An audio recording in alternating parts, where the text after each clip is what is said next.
And we're back here at GatorsFirst.com podcast of a little bit of a recap about last week's game in Arkansas and this week's upcoming game at home against Louisiana State. I'm here with James. James, how you doing? I'm good. How are you? I'm real good. This past week, both me and James, as well as some other guys that have been on podcasts before, Brian and Crutch, all made it out to Arkansas. James and Crutch live in Dallas, so they had a 5 or 6 hour drive. I'm not really sure how long. I flew out, and uh, Brian was staying with them for a couple weeks, so he drove out with them too. But we all made it out to Arkansas. It was my first time ever going to Arkansas. I could check it off the list of states that I've gone to. I don't have that many more, but I really enjoyed myself. Fayetteville was a cool town. It was in the middle of nowhere in northwest Arkansas. The area better known for the headquarters of Walmart, about 20 miles away. But other than that, Fayetteville was really, really cool. Everything revolved around the school. What were your thoughts on the city? Well, I'd been there before because I went up to the basketball game in February, and it was about the same as it was then, except for snow wasn't on the ground, and they were a little less excited about their football team than they were about their basketball team. And I think that just speaks to the current situation for both of those teams because their team's been pretty pathetic, at least in outcome for all the games so far.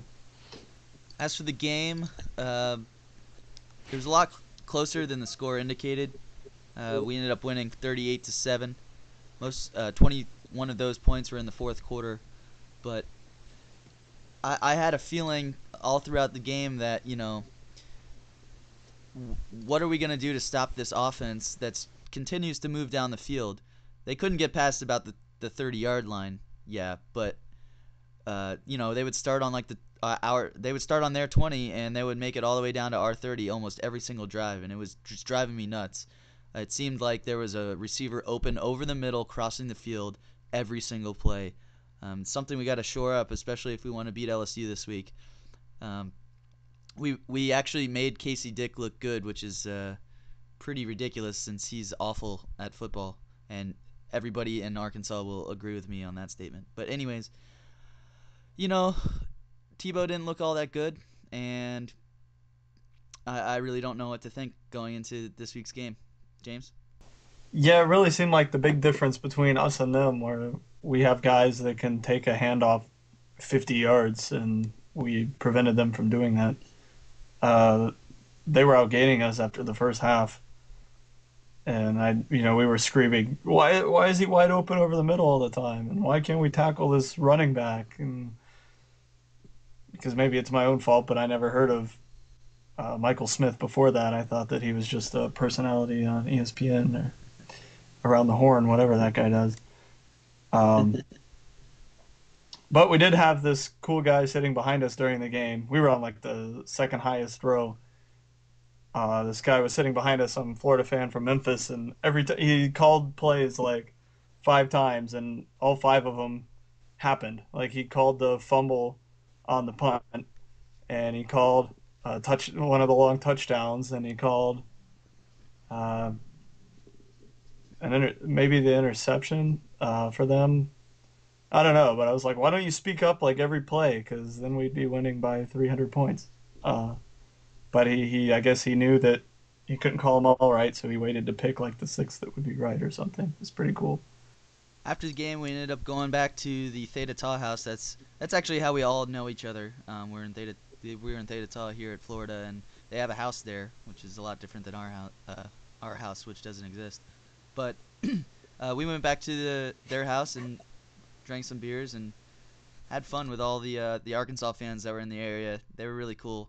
They were really nice, and the weekend was great. I stayed till Monday morning, so I had a lot of time to have fun in Fayetteville. Very, very good time.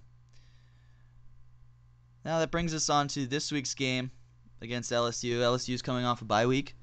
Their last game, they beat Mississippi State, and um, they have a lot of issues to deal with. They have a quarterback that's going to be making his first road start in the SEC this week in Jarrett Lee. He's a freshman.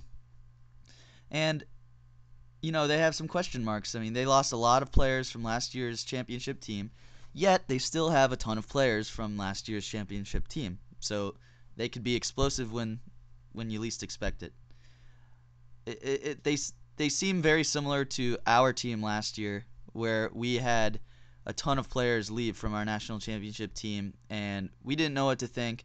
And we started off pretty well, and then we kind of faded with a couple of games last year. And I don't know if they're going to continue this hot streak. They beat Auburn a couple weeks ago, but I could see them losing 2 or 3 games this year. What I think is going to go down is players are going to be pumped. The stadium's going to be rocking. Tim Tebow, I think, is finally going to have his game that he comes out of his shell this week. I think the game plan is going to be opened up. We haven't seen much of it this year. I'm hoping that Tebow doesn't overthrow balls or underthrow balls like he's been doing the last couple weeks, but he hasn't had to throw the ball downfield, and I feel as though if they start throwing the ball down the field, which I predict that they're going to do in this game, things are going to open up. We're going to find holes in their defense. James? Yeah, I don't know what to make of their defense. I mean, they're loaded at every position, offense and defense. I mean, there's been some articles on the left side of their offensive line, and I'm pretty sure that their tackles must have eaten the backups because I have no idea how they got that huge. Um, but as far as their defense, they've been giving up a lot of points. I mean, they outgained Mississippi State by kind of a lot, but they gave up 24 points. And against Auburn, they gave up 21 points. And those teams, Mississippi State and Auburn, played each other, and the score was 3-2. So I really don't know what to make of LSU. I mean, I don't want to say something about their defense without having watched that many of their games, but I don't know where all these points are coming from because had LSU returned any kind of a quarterback, they'd probably be one of the favorites for the. They probably would have been more of a preseason favorite where they've had to go undefeated to this point to work their way up to 5. They might have started at that point if they had some kind of experienced quarterback.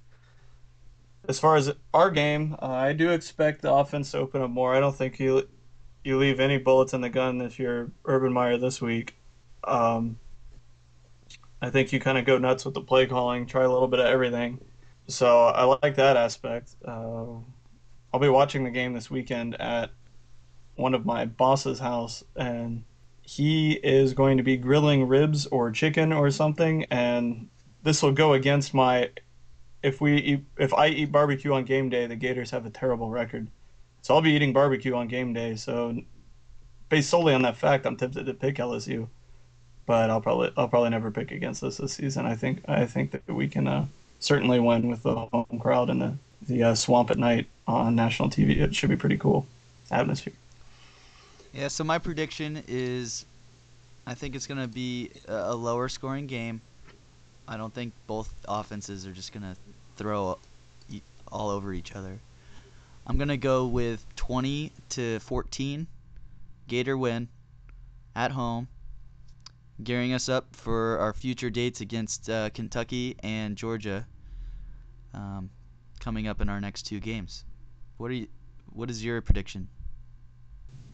I see it as a likely scenario. Like I said, I'm kind of back and forth on this, but I see it as a likely scenario that we could come out and we'll see the offense that we've been expecting. We expose their defense a little bit. They don't really have a bunch of interceptions or anything like that, and we've got pretty good special teams play, so maybe we get some big plays go our way. So I think that maybe to make myself feel a little better about the game, I think I'm going to take us in kind of a big win. The spread's like a touchdown in our favor, which I think is high. But I'll say 28-16 because I think they have to kick a bunch of field goals. That our defense is of the type that maybe they'll gash us, but we seem to buckle down when it gets on our side of the 50.